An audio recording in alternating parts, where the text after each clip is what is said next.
sicuramente queste donne vivevano con la Chiesa. La Chiesa era il loro punto di riferimento.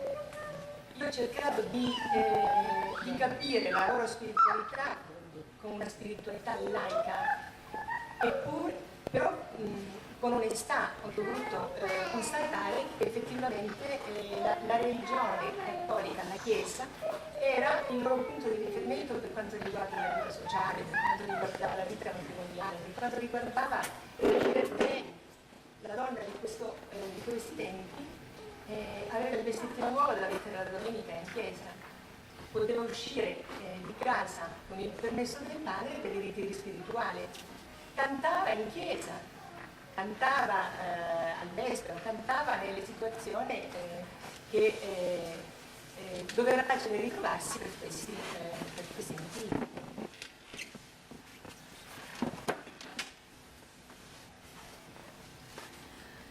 La preghiera come pratica quotidiana.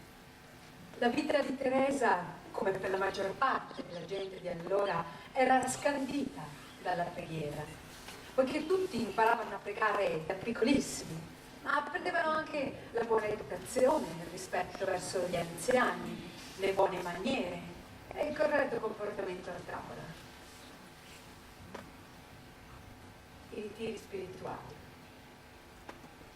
il profumo degli lilac, mi faceva dimenticare che il tempo passava, procurando sensazioni lontane che la riportavano nel podere del padre, dove aveva conosciuto le gioie semplici di un'esistenza tranquilla.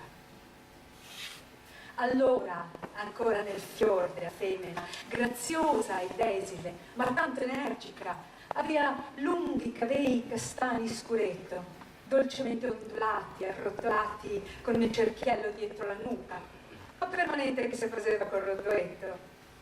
Andava con la bicicletta che teniva come un osso di santo, a tendere ai suoi affari, o in chiesa, la domenica, conducendo una vita semplice, umana, spontanea, anche se difficoltosa.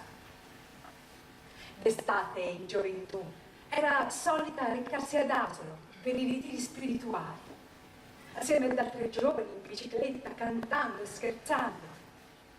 Le giovani venivano incoraggiate a frequentare l'ambiente della Chiesa perché avessero una sana educazione e per trovare serenità nella loro vita.